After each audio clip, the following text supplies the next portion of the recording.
pessoal, aqui é a Ju do blog Júlia Crônicas e hoje é dia de resenha.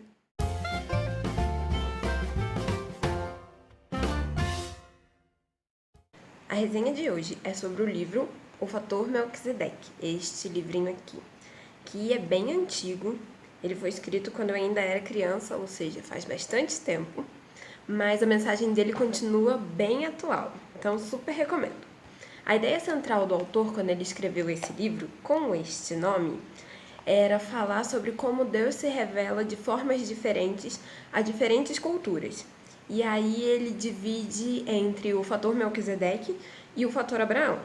O primeiro fator, que é esse Melquisedeque, recebe esse nome justamente por causa do indivíduo que a gente já conhece a história, que aparece no livro de Gênesis, que encontra com Abraão e abençoa ele. Aí a gente fica pensando, mas Abraão não é o primeiro patriarca, o nosso primeiro pai na fé? Então por que foi que Melquisedeque abençoou Abraão? É porque Melquisedeque já conhecia a Deus, ele já era sacerdote do Deus Altíssimo. A história na Bíblia fala que ele já era sacerdote, ou seja, Deus se revelou a ele antes de ter se revelado a Abraão. E aí, quando o autor fala em fator Melquisedeque, ele está falando isso, sobre o revelar de Deus, o se revelar de Deus a outros povos. Porque Melquisedeque era da terra de Canaã.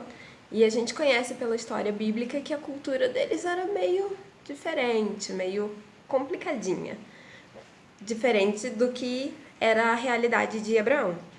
E quando ele fala sobre o fator Abraão, ele está fazendo referência àquela coisa do ótimo, agora você está comigo, né? Deus falando, você está comigo e você vai ser exemplo para outras pessoas. Outras pessoas vão ser alcançadas, ou então o meu revelar a elas vai ser confirmado através da sua vida.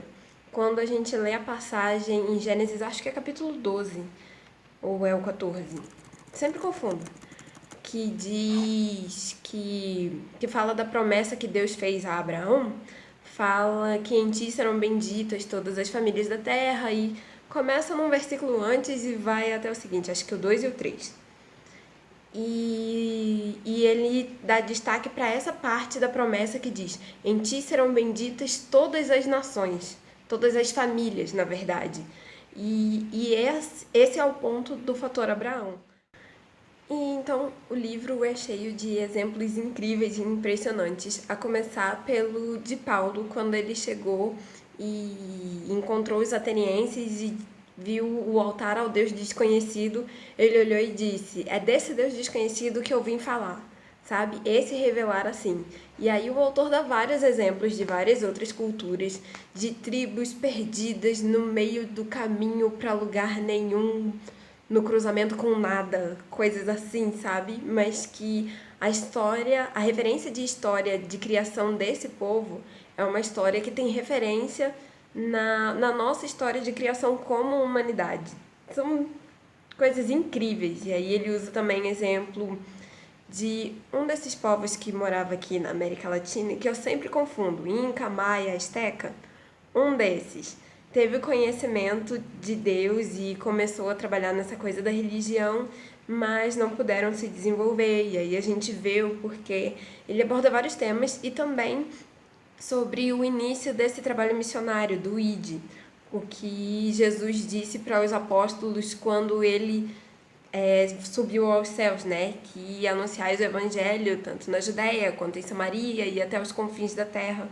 E fala sobre Paulo também, as viagens dele. Gente, leitura excelente, super recomendada. Se você não entende muito de missões, pode ler que você vai entender.